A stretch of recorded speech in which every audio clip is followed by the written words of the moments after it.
nossa igreja, a consagração de diáconos, a consagração de anciãos.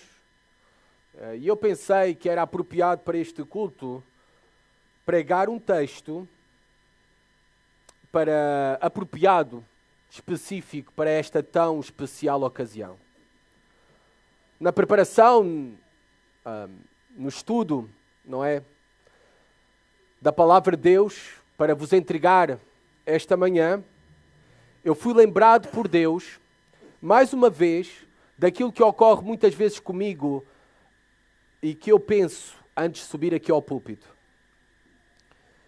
Muitas vezes eu penso que pode ser o meu último sermão. O meu último sermão.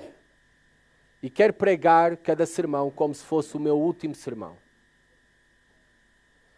Mas também penso, não apenas que pode ser o meu último sermão, mas também pode ser a última vez que alguém aqui tenha a oportunidade de ouvir a palavra de Deus. E foi isso mesmo que ocorreu aqui em Atos 20. Ocorreu em Mileto, ali na Turquia. Ocorreu perto de um mar deslumbrante, um porto marítimo, um encontro de um apóstolo com os anciãos presbíteros de uma igreja. E ali o que vemos aqui relatado, e já vamos ter a oportunidade de ler, é o último sermão de Paulo para estes homens. Um último sermão de Paulo para os presbíteros, para os anciãos. Um momento único e irrepetível que estava prestes a acontecer, que aqueles presbíteros não faziam ideia. Foi um momento muito especial. E graças a Deus temos aqui em Atos 20, do versículo 17 até ao versículo 38, o registro deste momento tão especial e que tem tanto para ensinar aos anciãos presbíteros de uma igreja e, no fundo, que tem tanto para ensinar a toda uma igreja. Então hoje vamos estar a refletir, baseado aqui no texto de Atos 20, 17 a 38, sobre as marcas de um ministério fiel. Quais são as marcas de um ministério fiel que devem estar presentes em todo o pastor, que devem estar presentes em todo o ancião, presbítero de uma igreja. Marcas pelas quais a igreja deve orar para serem achadas nos seus oficiais, nos seus presbíteros, nos seus pastores. E até também, muitas delas que vamos ver hoje, também nos diáconos. Por fim, também, este sermão é para todos nós como igreja. Porque ele tem lições preciosas de como é que nós devemos tratar estes ministros que o Senhor nos entregou. Como é que nós devemos tratar os ministros fiéis, os servos que servem os servos do Senhor. É isso que são os anciãos, os presbíteros, os diáconos, servos que servem os servos do Senhor. E eu espero que, por meio da exposição da palavra de Deus, todos nós possamos ganhar que estes homens que são dados à igreja são o melhor presente de Deus para a igreja. O melhor presente de Deus para a igreja são pastores fiéis. São servos fiéis para servir a igreja do Senhor. Vamos ler então Atos, capítulo 20, versículo 17 a 38. Diz assim a palavra de Deus. De Mileto mandou a Éfeso chamar os presbíteros da igreja, e quando se encontraram com ele, disse-lhes: Vós bem sabeis como foi que me conduzi entre vós em todo o tempo, desde o primeiro dia que entrei na Ásia, servindo ao Senhor com toda a humildade, lágrimas e provações que pelas ciladas dos judeus me sobrevieram, jamais deixando de vos anunciar coisa alguma proveitosa e de vos-la ensinar publicamente e também de casa em casa, testificando tanto a judeus como a gregos o arrependimento para com Deus e a fé em nosso Senhor Jesus Cristo. E agora, constrangido em meu espírito, vou para Jerusalém, não sabendo o que ali me acontecerá, senão que o Espírito Santo de cidade em cidade me assegura que me esperam cadeias e tribulações. Porém, em nada considero a vida preciosa para mim mesmo, contando que completa a minha carreira e o ministério que recebi do Senhor Jesus para testemunhar o Evangelho da graça de Deus. Agora, eu sei que todos vós, em cujo meio passei pregando o reino, não vereis mais o meu rosto. Portanto, eu vos protesto no dia de hoje que estou limpo do sangue de todos, porque jamais deixei de vos anunciar todo o conselho de Deus. Atendei por vós e por todo o rebanho, sobre o qual o Espírito Santo vos constituiu bispos, para pastoreardes a igreja de Deus, a qual ele comprou com o seu próprio sangue. Eu sei que depois da minha partida, entre vós penetrarão lobos vorazes, que não pouparão o rebanho, e que dentro de vós mesmos se levantarão homens falando coisas pervertidas para arrastar os discípulos atrás deles. Portanto, vigiai, lembrando-vos de que por 3 anos, noite e dia, não cessei de admoestar com lágrimas a cada um. Agora, pois, encomendo-vos ao Senhor e à palavra da sua graça, que tem poder para vos edificar e dar herança entre todos os que são santificados. De ninguém cobicei prata, nem ouro, nem vestes. Vós mesmos sabeis que estas mãos serviram para o que me era necessário a mim e aos que estavam comigo. Tenho-vos mostrado em tudo que, trabalhando assim, é mister socorrer aos necessitados e recordar as palavras do próprio Senhor Jesus Cristo. Mais bem-aventurado é dar que receber. Tendo dito estas coisas, ajoelhando-se, orou com todos eles. Então houve grande pranto entre todos e, abraçando afetuosamente a Paulo, o beijavam, entristecidos especialmente pela palavra que ele dissera, que não mais veriam o seu rosto, e acompanharam-no até ao navio.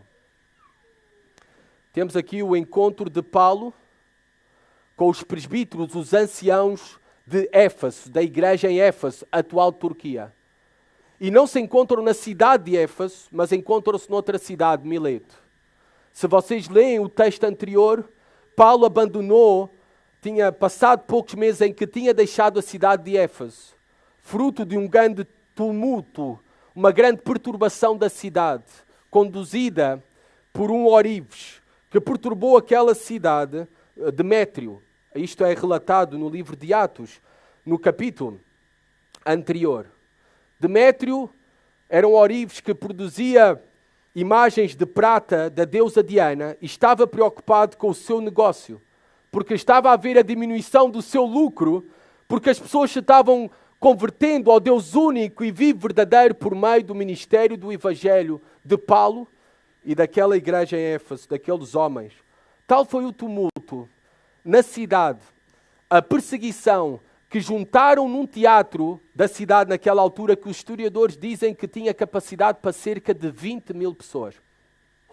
Juntaram-se ali para organizar toda uma perseguição e expulsão de Paulo daquela cidade. Uma perseguição contra os cristãos. Nesse momento, Paulo foi preservado pelos discípulos. Quando queria ir falar ao povo, para acalmar o povo, os discípulos não o deixaram ir. Obrigado, Rodrigo. Pois temiam pela vida de Paulo. E Deus usou um escrivão da cidade, nem sabemos o nome desse escrivão, que pelas suas palavras conseguiu cessar todo aquele tumulto e de maneira persuasiva conseguiu mandar todos para casa. Não porque ele estava preocupado com os cristãos, estava preocupado era com os que os romanos iriam pensar sobre eles, cerca de um ajuntamento de 20.000 pessoas, e os romanos poderiam pensar que era uma rebelião na cidade e iriam mandar os seus exércitos para dizimar aquela cidade. Mas na providência, Paulo foi poupado, os cristãos foram poupados, aquele tumulto foi acalmado. Paulo Não sabemos a razão exata do porquê, mas logo após esse tumulto, ele decidiu abandonar a cidade de Éfeso. Não acreditamos que era medo de ser preso, até porque ele está agora a caminho de Jerusalém e o Espírito Santo já lhe tinha revelado que ele iria passar por prisões e perseguições. E ele ia cheio de coragem. Ele ia cheio de coragem. Mas ele decidiu sair de Éfeso e continua na sua viagem missionária, passando agora mais para o norte, para Macedónia, e depois começou a sua descida para a Grécia. Mas, antes do seu destino final voltar, regressar a Jerusalém, ele faz uma última paragem neste porto de Mileto. Ele decide despedir-se dos líderes daquela igreja, dos anciãos, dos presbíteros daquela igreja. Reparem como tu podes ver a importância destes mesmos homens. Paulo reconhece a autoridade daqueles homens sobre a igreja. Ele que era apóstolo, agora tem necessidade de dar as últimas instruções e de mostrar todo o amor e o afeto aos presbíteros e anciãos daquela igreja em Éfeso. Ele não vai a Éfeso porque vocês sabem, não é? Se fosse a Éfeso, o convidariam para pregar, para ir à casa almoçar deste, jantar na casa do outro, tinha que fazer os últimos aconselhamentos e tudo. Então ele não tem tempo, porque ele quer que a sua viagem seja o mais rápido possível para Jerusalém. E para não soar rude e mal educado, vamos nos encontrar num lugar neutro, a cerca de 48 quilómetros da cidade de Éfeso. Demoraria para percorrer a pé 12 a 13 horas. E foi isto que estes anciãos se encontraram com Paulo em Mileto, neste porto. Belíssimo lugar, um mar cristalino ali. Um dia muito provavelmente radioso. Era um momento em que os presbíteros se iam encontrar com Paulo e não estavam à espera de quais seriam as palavras de Paulo. E na verdade seriam as últimas palavras de Paulo para eles. Era o último, digamos, sermão que eles iriam ouvir do próprio apóstolo Paulo. Este momento único com Paulo nunca mais se iria repetir. Nunca mais. Paulo vai para Jerusalém. Paulo é preso. Paulo vai ser trasladado como preso para Roma. Depois ainda há uma libertação de Paulo em Roma. Não sabemos muito o que é que aconteceu depois do seu ministério. E termina depois com uma nova prisão de Paulo e o seu martírio. Nunca mais se encontrou com aqueles homens. E é este momento que está registado aqui. E reparem, há coisas muito interessantes que nós temos no discurso de Paulo. As marcas de um ministério fiel, de um homem fiel, de um ministro fiel. As marcas que nós devemos procurar ter como ministros fiéis do Senhor. As marcas, e esta é uma mensagem para os anciãos que foram recentemente consagrados, mas também para a igreja. Para a igreja. Que deve orar para que estes homens tenham estas mesmas marcas que o próprio apóstolo Paulo deixou para eles nesta declaração final e com o exemplo da sua própria vida. Primeiramente, a primeira marca que vemos do versículo 17 a 19, a primeira marca do ministério fiel é que são exemplo em tudo. São exemplo em tudo. Reparem aqui o que diz o versículo 18. E quando se encontraram com ele, disse-lhes: vós bem sabeis como foi que me conduzi entre vós em todo o tempo, desde o primeiro dia em que entrei na Ásia, servindo ao Senhor com toda a humildade, lágrimas e provações que pelas cidades dos judeus me sobrevieram. Vós bem sabeis como me comportei, como vivi, como me conduzi em todo o tempo, por outras palavras, em todas as coisas. A primeira marca de um ministro fiel e de um ministério fiel é ser exemplo em tudo e em todo o tempo. Paulo conduziu a sua vida, Paulo conduziu o seu comportamento, Paulo conduziu a sua conduta de uma maneira exemplar, de uma maneira íntegra, como um modelo de fé, um modelo de um servo fiel, um modelo de Jesus Cristo, um modelo de um pastor. Em todo o tempo, reparem, o ministro fiel não deve apenas preocupar-se com uma boa impressão, com uma boa primeira impressão, ou com uma boa última impressão. mas sim por se esforçar na dependência da graça de Deus, em cada lugar, em cada ocasião, em todo o tempo, em ter uma conduta exemplar. Exemplar. Como fala,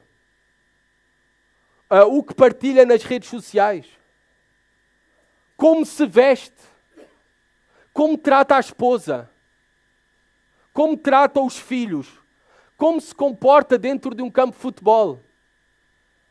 Em todo o tempo, em cada ocasião, nós somos chamados a ser um exemplo para a igreja do Senhor. Os olhos do rebanho de Deus, inevitavelmente, estão fitos, colocados nos seus líderes, nos seus guias espirituais, nos seus pastores. O nosso ministério, o ministério de um servo fiel, de um pastor, de um ancião, de um diácono também, é um ministério de grande exposição e, como tal, de grande responsabilidade. E a primeira mensagem é para vocês que acabaram de ser consagrados. O que é direito de um membro, não necessariamente é teu direito. O que é direito de um membro de fazer, ou da forma até que se veste, não necessariamente é o teu direito. Porque tens uma grande responsabilidade e uma grande exposição em tudo aquilo que tu fazes e nas tuas decisões de poder ser um exemplo para a igreja. Eu contava na última EBD, que nós tivemos uma entrevista aos candidatos, na altura aos candidatos a anciãos. Eu dizia, não há nenhum problema um membro de uma igreja que tem um trabalho digno, um bom trabalho, um grande salário, ele comprar um Ferrari e aparecer aqui no domingo de Ferrari. Porque toda a gente vai associar que esse Ferrari foi comprado com o seu esforço, o seu trabalho, de maneira digna, honesta. Agora, isso que é direito de um membro de uma igreja, não é direito para um pastor. Não é direito para aqueles que são ministros do Evangelho. Porquê? Porque as pessoas lá fora, se eu apareço de Ferrari no próximo domingo, não vão pensar que eu consegui aquele Ferrari com um trabalho digno, honesto. Mas vão pensar que eu sou um ladrão. Que eu estou a desviar dinheiro. Que eu estou a roubar o povo. E também não dá um testemunho do que é modéstia. Um pastor deve ser exemplo de modéstia. Modéstia não é somente na roupa. E não é somente para as mulheres. Modéstia é para os homens. Modéstia se vê no comportamento. Se vê até na roupa em que tu vestes. Deixa-me dar aqui um exemplo, se queremos ser mais prático. Eu não acho que é pecado vestir calças rasgadas. Mas eu acho que um pastor, um ancião, deve ter modéstia na sua roupa. E essas calças rasgadas e a roupinha toda justinha e apertada não é modéstia. Não é modéstia. Então, nas decisões mais mínimas, nós devemos de buscar ser exemplo na igreja e uma referência para todos. Para os de dentro e para os de fora. Por muito que há coisas até que tenhamos liberdade para fazer, há coisas que não devemos de fazer.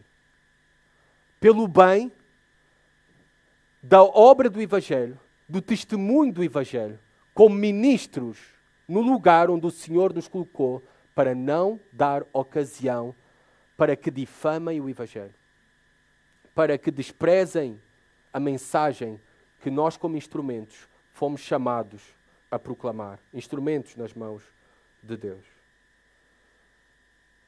Versículo 19, reparem aqui que este exemplo dos líderes na igreja, os guias espirituais do povo de Deus, deve ser um exemplo à semelhança do apóstolo Paulo de humildade.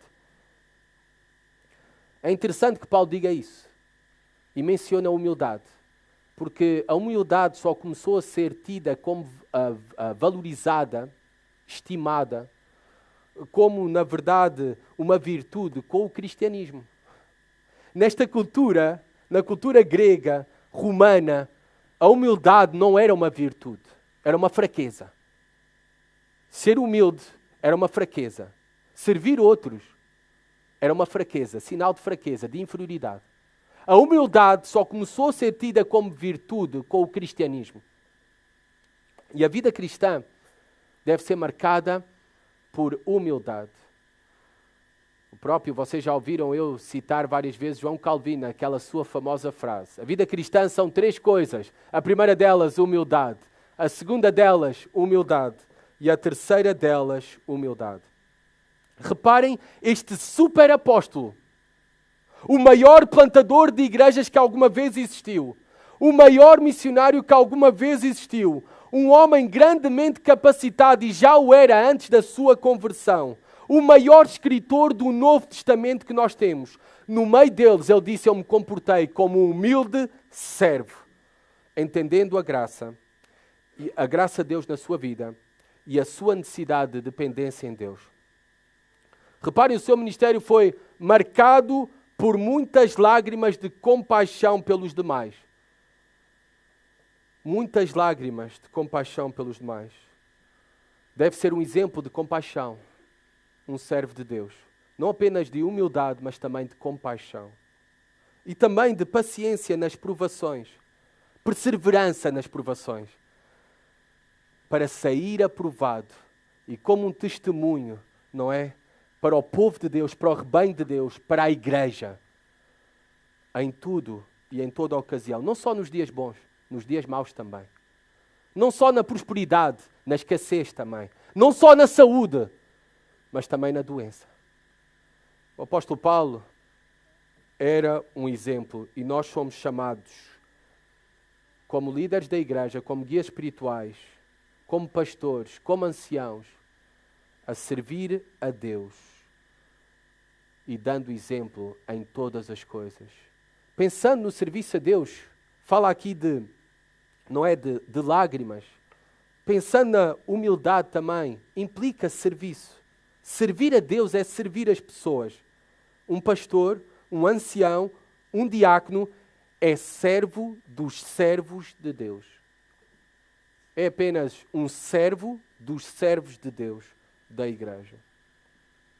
A segunda marca de um ministério fiel, de um ancião, presbítero, de um pastor, é o ensino público e individual, a proclamação da palavra de maneira pública, como eu estou a fazer aqui, e de maneira específica, individual. Reparem, isso diz aqui no versículo 20 e 21. Jamais deixando de vos anunciar coisa alguma proveitosa e de vos-la ensinar publicamente e também de casa em casa. Paulo dizia aqui que o seu ministério era marcado por não deixar de ensinar coisa alguma proveitosa. Tal como vamos ver mais à frente, até em detalhe, ele especificamente relata que ensinava todo o conselho de Deus e exorta para que todo o conselho de Deus seja proclamado, ensinado. Especialmente isto é um ministério dos anciãos de uma igreja. Eles devem ser aptos para informar o povo de Deus, da vontade de Deus. Eles devem ser aptos para ensinar o povo de Deus na palavra de Deus, não nos seus achismos, não nos achismos dos anciãos. E eles devem de procurar instruir a congregação em todo o conhecimento da vontade de Deus. Esta é uma marca do ministério fiel. Publicamente, mas não apenas publicamente, o apóstolo Paulo fazia. Também de casa em casa. A pregação pública, ela por si só não é suficiente. Nós precisamos de ajudar as pessoas a aplicar essa pregação pública. E isso de casa em casa, de maneira específica e individual. A esposas, a pais, a filhos. Pessoas que estão em provação, em sofrimento. Pessoas que estão em escassez, em necessidade. Pessoas que estão alegres também. E como devem usar essa alegria para glorificar a Deus e reconhecer a graça de Deus em todas as coisas. Nós devemos, no ministério, como anciãos e na marca do ministério fiel, instruir individualmente também. É necessário visitar o povo de Deus nas suas casas, ou receber nas nossas casas. É necessário visitar os enfermos. É necessário levar consolo, encorajamento. É necessário passar tempo com os casais da igreja. É necessário ajudar o povo de Deus de maneira individual nas suas lutas, dentro do lar ou como solteiros. E podíamos dar muitos mais detalhes daquilo que é necessário para instruir o povo de Deus e conduzi-los para o verdadeiro e supremo pastor das suas almas, que é Jesus Cristo. E para a verdadeira e única esperança que nós temos. Não está em nós, está no Evangelho do nosso Senhor e Salvador Jesus Cristo. É isto que Paulo destaca no versículo 21. O Evangelho, testificando tanto a judeus como a gregos, o arrependimento para com Deus e a fé em nosso Senhor Jesus Cristo. A marca de um ministério fiel é dar testemunho fielmente do Evangelho de Jesus Cristo a todos, judeus e gentios. A mensagem deve ser a mesma para todos os homens, porque a necessidade de todos os homens e a maior necessidade de todos os homens é a mesma. É o arrependimento dos seus pecados e voltarem-se para Jesus Cristo como seu Senhor e Salvador. Esta é a mensagem mais urgente e necessária. E a marca do ministério fiel é uma marca de que a sua voz é marcada pela proclamação do Evangelho do nosso Senhor e Salvador Jesus Cristo. Repara, mais uma marca também nos versículos 22 a 24. A marca de um ministro fiel, do ministério fiel, é a disposição para pagar o preço. Repara em versículo 22. E agora, constrangido em meu espírito, vou para Jerusalém, não sabendo o que ali me acontecerá, senão que o Espírito Santo de cidade em cidade me assegura que me esperam cadeias, prisões e tribulações. Porém, em nada considero a vida preciosa para mim mesmo, contanto que complete a minha carreira e o ministério que recebi do Senhor Jesus para testemunhar o Evangelho da graça de Deus. O ministro fiel e a marca do ministério fiel é a disposição de pagar o preço, porque o amor verdadeiro a Deus e à Igreja de Deus implica a disposição e implica pagar um preço. Paulo não apenas cantava como nós o hino de Portugal, marchando contra os canhões. Paulo não apenas cantava, ele marchava mesmo contra os canhões. O Espírito Santo assegurava-lhe que ia enfrentar a privação da sua liberdade, iria ser preso, afligido, aflições diversas, sofrimento de diversas formas, mas mesmo assim ele continuava fielmente disposto a pagar esse preço por amor a Jesus Cristo, por amor ao Evangelho e por amor à Igreja de Deus. A marca de um ministro fiel e do ministério fiel é a disposição de pagar esse preço. O preço que é sinal de um amor verdadeiro. O preço que é sinal de um amor verdadeiro. Amados irmãos que acabaram de ser consagrados, os anciãos, mas também os diáconos aqui presentes. No ministério há um preço a pagar. Há um preço a pagar. Seja a crítica, seja a solidão, seja o peso da igreja, seja a incompreensão, seja a pressão, seja os ataques à família, seja as feridas feitas pelos lobos, ou seja as feridas feitas pelos falsos irmãos, seja a perseguição, seja até a prisão, ou mesmo a morte. Há um preço a pagar. E nós devemos estar dispostos a pagar esse preço. E é uma marca de um ministro fiel e do ministério fiel. Versículo 24. Porém, em nada considero a vida preciosa para mim mesmo, contanto que complete a minha carreira e o ministério que recebi do Senhor Jesus para testemunhar o Evangelho da graça de Deus. O maior desejo de Paulo não era segurança, não era conforto. O maior desejo de Paulo não era ser livre do sofrimento. O maior desejo de Paulo era agradar a Deus, obedecer a Deus e servir a Deus, custe o que custasse. E essa é a marca de um ministro fiel. Essa é a marca do ministro fiel, que faz isso porque entende quem o chamou, que está disposto, se necessário, a oferecer a sua própria vida e, na verdade, oferece a sua própria vida a cada dia, o seu tempo, a sua energia, a sua família, e está disposto a fazê-lo, pois nenhum sacrifício é demasiado por aquele que entregou a sua vida em nosso favor. E aquele que ainda nos dá o privilégio de separar-nos para Ele e para os seus propósitos, como ministros do Evangelho. O ministro fiel entende o Evangelho da graça e por isso está disposto a pagar o mais alto preço por Jesus Cristo e pela Igreja de Cristo. Mais uma marca, no versículo 25 a 27. E aqui eu quero especificar que a marca de um ministério fiel é pregar todo o conselho de Deus. Não é apenas pregar publicamente, individualmente, mas a marca que Paulo destaca aqui é pregar todo o conselho de Deus, todo o desígnio de Deus. Versículo 25 a 27. Agora eu sei que todos vós, em cujo meio passei pregando o reino, não vereis mais o meu rosto. Portanto, eu vos protesto no dia de hoje, que estou limpo do sangue de todos, porque jamais deixei de vos anunciar todo o desígnio de Deus, todo o conselho de Deus.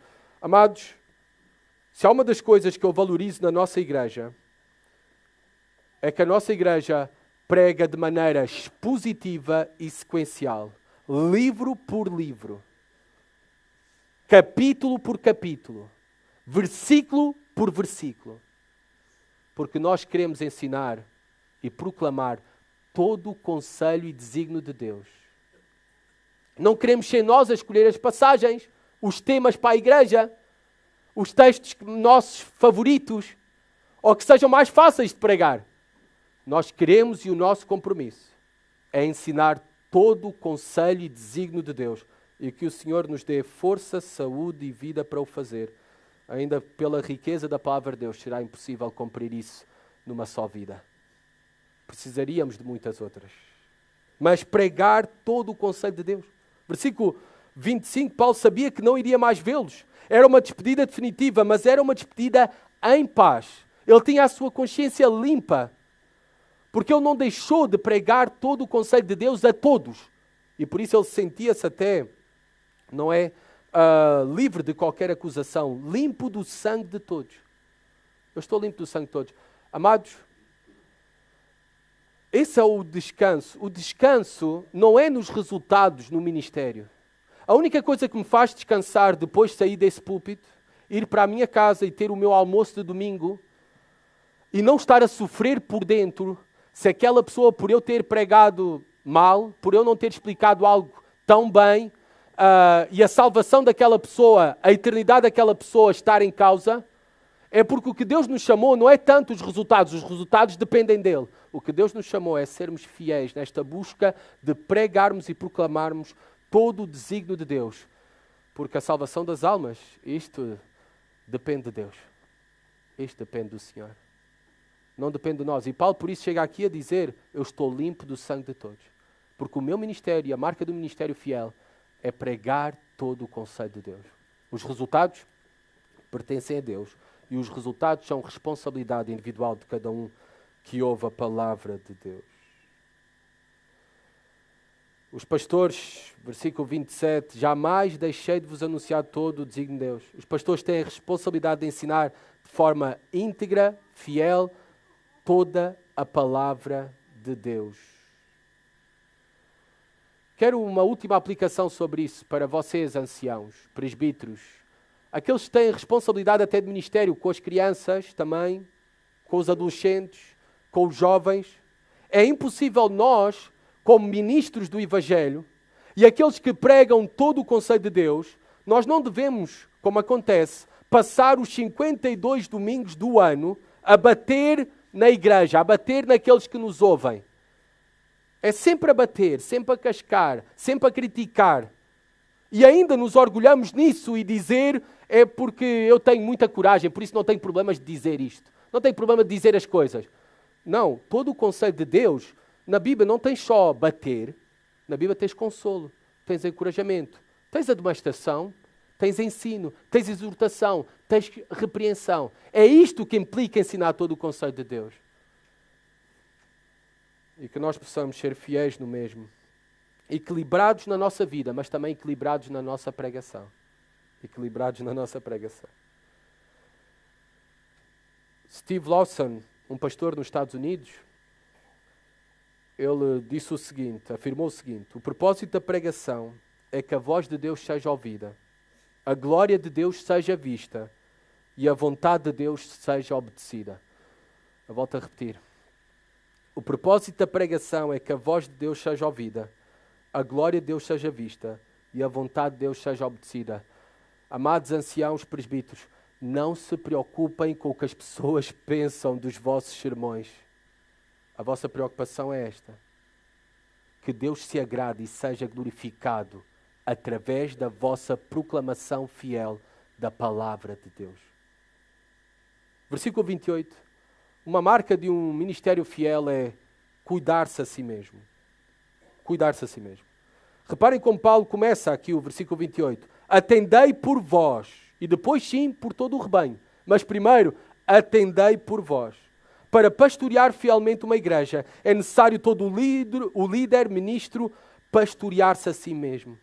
É necessário cuidarmos da nossa vida de oração. É necessário cuidar o nosso tempo pessoal com Deus. É necessário guardarmos as nossas almas das muitas tentações. É necessário vigiarmos e examinarmos as nossas próprias vidas. Atendei por vós. Atendei por vós. Que possamos atender também pelas nossas famílias, os nossos lares. Vocês já ouviram aquele ditado popular, não é? Em casa de ferreiro, espeto de pau. Amados irmãos, não pode ser assim com o ministro do Evangelho. Aquilo que somos na igreja, nós devemos ser nos nossos lares. Nós devemos cuidar dos nossos lares. E cuidar dos nossos lares, cuidar das nossas esposas, cuidar dos nossos filhos, é cuidar da igreja. E esta é a ordem: atendei por vós e depois atendei pelo rebanho. Mas primeiro por vós. A principal responsabilidade é guardarmos a nós mesmos e cuidar das nossas famílias. Imaginem um chefe de cozinha oferecer um banquete delicioso aos seus clientes e ele mesmo negar-se a provar dessa comida. Ou um polícia vigiar as ruas com o máximo de atenção e ele deixar sempre a sua casa aberta. Ou um pastor impedindo as ovelhas de caírem num abismo e ele mesmo vir a cair nesse abismo. Que contradição, que tragédia, que desastre. Assim é o pastor, assim é todo o homem, que atenta pelos outros, mas não atenta por si mesmo. Que o Senhor nos livre, que o Senhor nos guarde, que o Senhor vos guarde. O cuidado de si mesmo é fundamental para poder cuidar de todo o rebanho.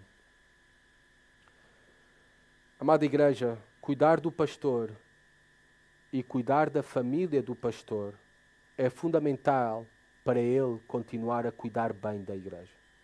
É isso que vemos nas palavras do apóstolo Paulo. Por todo o rebanho depois. Atendei por todo o rebanho, sobre o qual o Espírito Santo vos constituiu bispos. Esta palavra bispos é supervisores. Mais uma palavra para descrever aquilo que implica o ministério pastoral, que é de grande responsabilidade, supervisionar o povo de Deus. É uma vocação, é um chamado da parte de Deus que acarreta uma enorme responsabilidade. Implica pastorear, reparem, para pastoreares a igreja de Deus. Aqui reparem, pastorear implica guiar, proteger, alimentar, e pastorear a igreja de Deus. A igreja não é nossa. A igreja não é de nenhum homem. A igreja não é do Papa. A igreja é de Deus. De Deus. E é a Ele a quem nós vamos render contas, prestar contas. A igreja de Deus, a qual Ele comprou com o seu próprio sangue. A igreja de Deus, isto aqui é um milagre. Esta é uma visão maravilhosa. Eu tenho o privilégio de estar aqui à frente e olhar para vocês.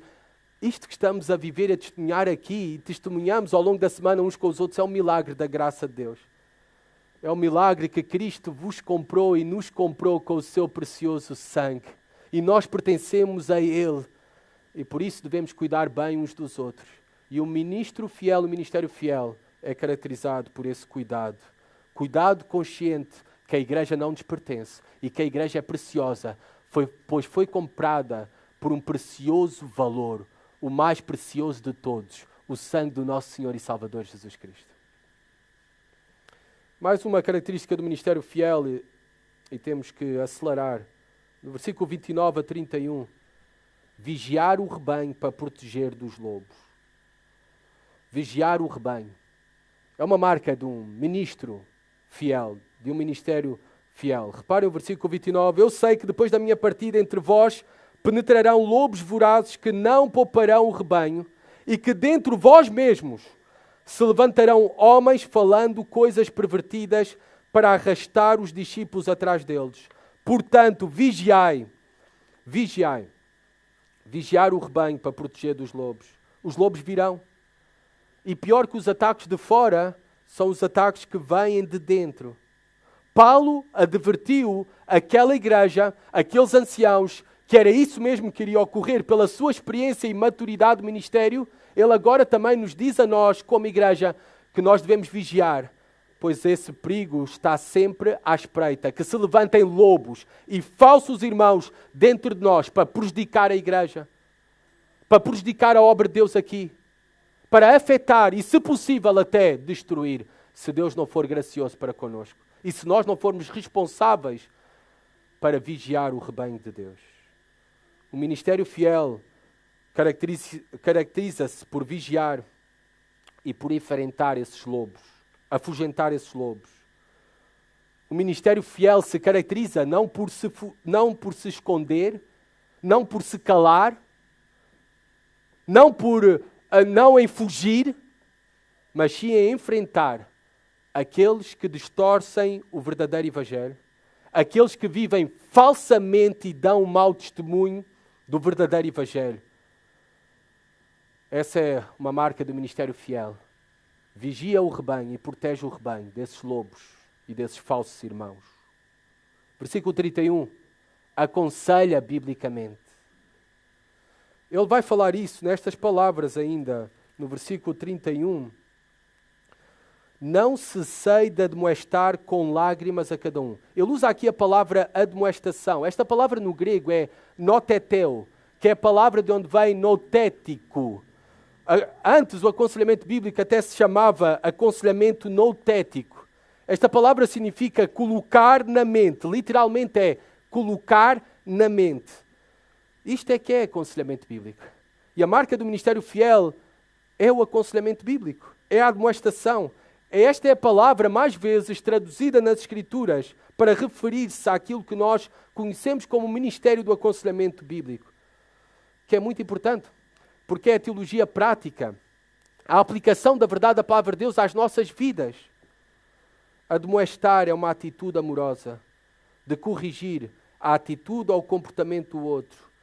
Admoestar tem a ver também com não apenas repreender ou advertir, mas também com instruir amorosamente. Repara, o próprio apóstolo Paulo diz que fazia este aconselhamento bíblico, com lágrimas. Muitos têm o aconselhamento bíblico, e eu sei disso porque estou no meio do Ministério do Aconselhamento Bíblico e do desenvolvimento do aconselhamento bíblico em Portugal e também nos países de fala portuguesa, por meio da Associação Portuguesa de Conselheiros Bíblicos, em parceria com outras organizações, para exaltar bem alta a palavra de Deus e para levar a igreja a fazer verdadeiros discípulos por meio do aconselhamento bíblico. Eu ouço muitas vezes essa crítica ao aconselhamento bíblico. Não, vocês do aconselhamento bíblico, o que vocês fazem é apontar o vosso dedo na cara das pessoas. O aconselhamento bíblico é frio, é rígido. Mas na verdade é tudo o contrário. Paulo diz aqui que ele é com lágrimas. Ele é cheio de compaixão. Amados, é como quando tu ouves alguém a tocar uma peça de Beethoven e essa pessoa falha a nota e está a tocar horrível. Tu não vais criticar Beethoven, não é? Tu vais criticar aquele que está a tocar. E é certo que há muitos que dizem que fazem aconselhamento bíblico, que são conselheiros bíblicos, mas dão uma má imagem e um péssimo testemunho do que é um conselheiro bíblico. E tem essa atitude de apontar o dedo, frios, distantes, rígidos, só bater nas pessoas. Mas isso não tem nada a ver com o aconselhamento bíblico, do qual é a característica do ministério fiel. É demonstração, é colocar na mente, é instruir, é repreender, é exortar, mas com lágrimas, com amor, com graça, com compaixão. Pois é impossível ficarmos indiferentes àqueles que amamos. É impossível ficar indiferentes àqueles que amamos. Duvida sempre de uma amizade que nunca tem nada para te dizer, para te corrigir. Nunca tem uma exortação para ti. Tudo é bom, sempre tudo está bem na tua vida. Essa amizade é uma prova que essa pessoa não te ama. Não te ama. Porque um verdadeiro amigo, ele admoesta. Um verdadeiro amigo cheio de compaixão, ele corrige, ele exorta, ele encoraja. Esse é que é um verdadeiro amigo. Esse é que é um verdadeiro conselheiro bíblico e uma conselheira bíblica. Aqueles que dão palmadinhas nas costas não te amam. Não te amam. Aqueles que sim estão dispostos, com lágrimas, a conduzir-te ao arrependimento, a revelar os teus erros, as tuas falhas, aquilo que precisas melhorar, a fazerem-te crescer, a encorajar, a desafiar-te, a corrigir-te, esse sim é que verdadeiramente te ama. E é a marca do ministério fiel, que ama verdadeiramente as pessoas, a aconselhar biblicamente. A marca do ministério fiel também é depender dos recursos da graça, versículo 32. Agora, pois, encomendo-vos ao Senhor e à palavra da sua graça, que tem poder para vos edificar e dar herança entre todos os que são santificados. Amados, nós já temos todos os recursos da graça que precisamos, que a igreja precisa, que nós como ministros precisamos para sermos fiéis. É a oração e a palavra de Deus. Na verdade, eu quero ser um pastor pop. Um pastor pop como o pastor Judiclai Santos, um pastor brasileiro do Rio de Janeiro. Eu ouvi ele a dizer isso. Eu quero ser um pastor pop. E eu também quero ser um pastor pop. Um pastor que se dedica à pregação, um pastor que se dedica à oração e um pastor que persevera. É isso que é um pastor pop. É isso que é o ministério. E é estes os recursos da graça de Deus. Não há que inventar nada. Dependemos de Deus e dos recursos da sua graça. Devemos ser marcados como ministros fiéis e no ministério fiel por oração e pregação da sua palavra e perseverança. Perseverança. Perseverança. Pela graça de Deus perseverar. Há pessoas que ao final de... Eu agora já posso dizer isso, não é?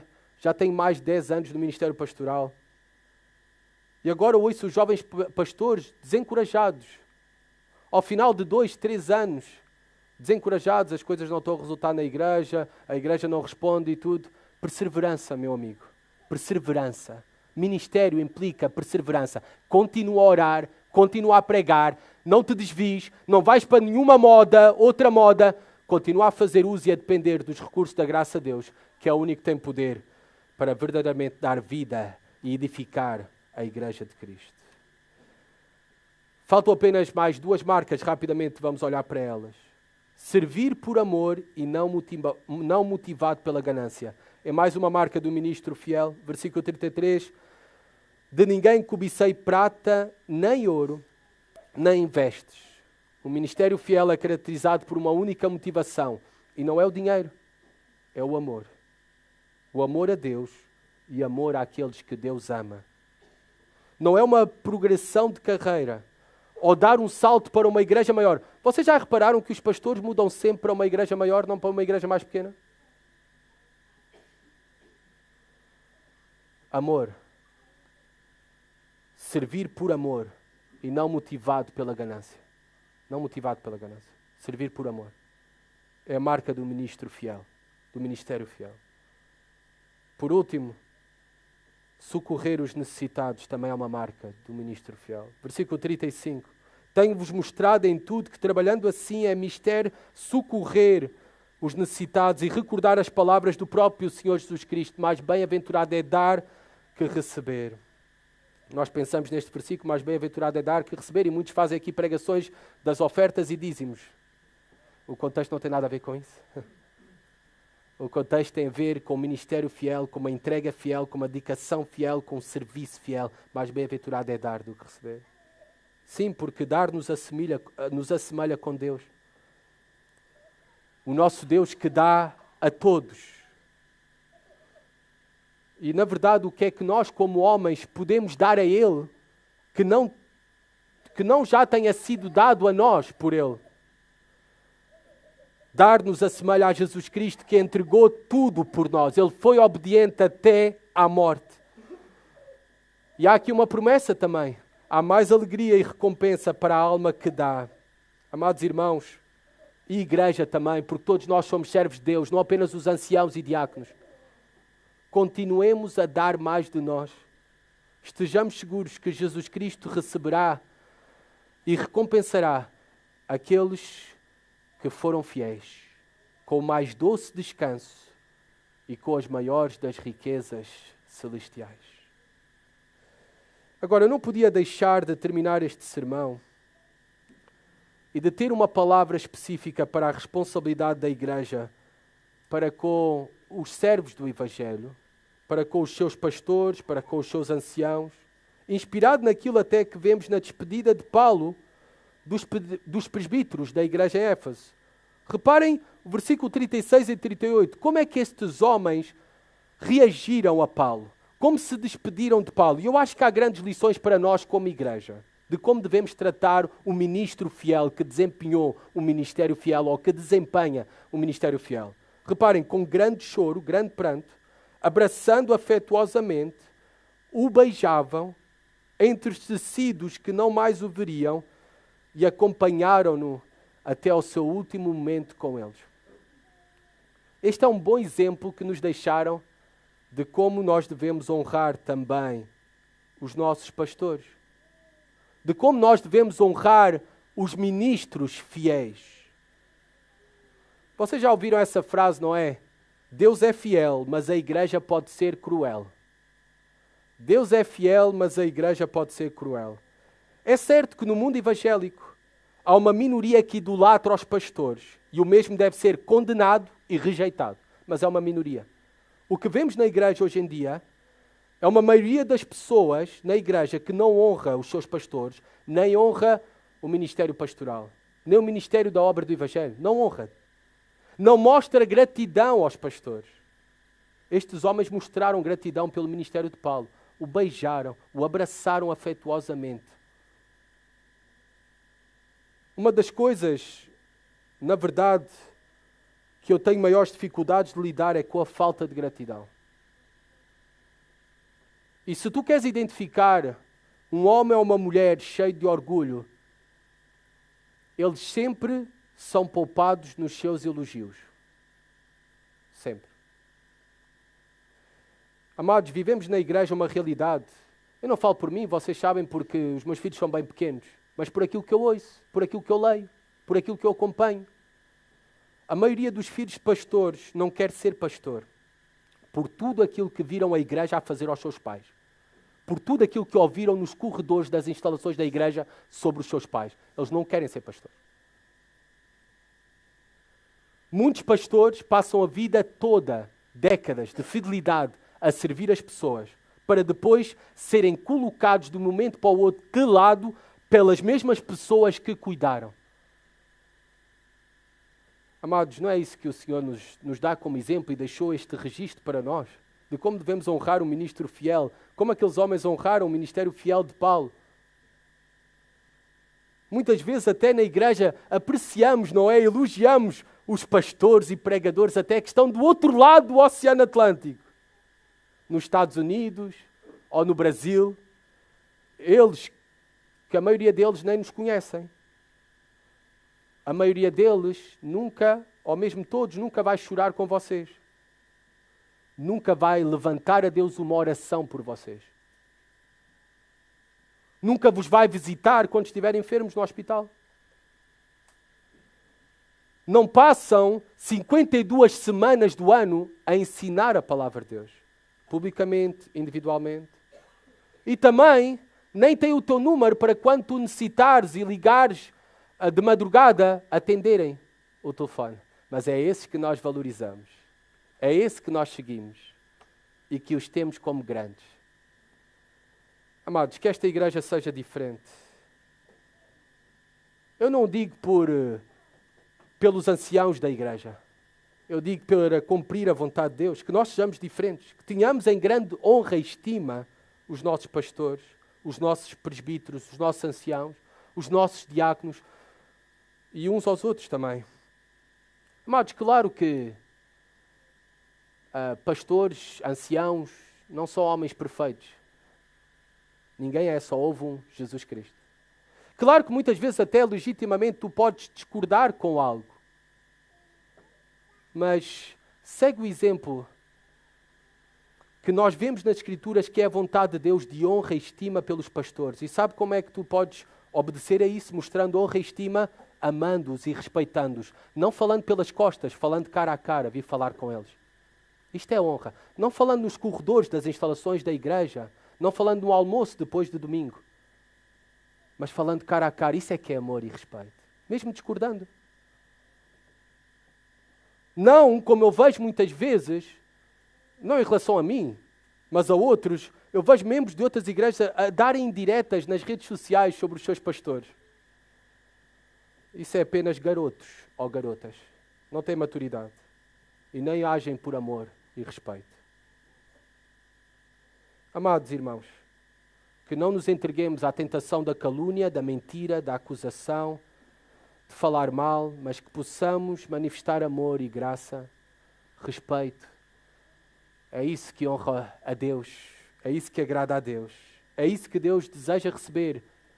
E mais é bem-aventurado aqueles que dão isto do que aqueles que recebem. Amada igreja, o maior presente que Deus pode dar são pastores, servos, fiéis à sua igreja. E hoje aprendemos que os mesmos devem ser honrados, cuidados e protegidos por nós. Porque isso glorifica a Deus. Porque isso glorifica o nosso Senhor e Salvador Jesus Cristo. Porque isso é benéfico para a igreja. E isso também será benéfico para a tua alma. Vamos orar para que assim seja. Senhor, obrigado pela tua palavra. Ela nos deixa histórias impressionantes, especiais, Pai, marcantes. Como esta história de uma despedida entre Paulo e os anciãos da igreja em Éfeso, Senhor. Aqui podemos ver várias marcas de um ministério fiel, Senhor. Somente podem ser alcançadas pela tua graça, Senhor. Pedimos, Senhor, que tu dês a esta igreja, atualmente e no futuro, por todas as gerações, até que tu venhas, homens que sejam um exemplo em todas as coisas. Homens, Senhor, que possam pregar, testemunhar do Evangelho publicamente e individualmente, Senhor. Homens dispostos para pagar o preço. Homens que ensinem todo o conselho da tua palavra, Senhor. Homens também que vigiem as suas próprias almas, sejam salvos e cuidem-se a si mesmos e às suas famílias primeiros, para depois cuidar da igreja. Homens, Senhor, corajosos para enfrentar os lobos que possam surgir e os falsos irmãos. Homens, Senhor, que confiam na suficiência da tua palavra para aconselhar biblicamente, Senhor. Homens, Senhor, que dependem da tua graça e de todos os seus recursos. Homens que servem por amor, sem nenhum outro interesse ganancioso, Pai. Homens, Senhor, dispostos à imagem de Jesus Cristo a socorrer os necessitados. E que nós sejamos como igreja, Pai, homens e mulheres que glorificam o teu nome, Senhor, glorificando aqueles que tu separaste para nos servir, Pai. E que possamos tê-los em grande honra e estima, Senhor. Para que assim também, Senhor, sejamos abençoados por Ti, Senhor, pela nossa fidelidade, mas também assim o Evangelho se torne mais atraente para os de fora, por meio da maneira como nós vivemos uns para com os outros. Pedimos isso no nome de Jesus. Amém.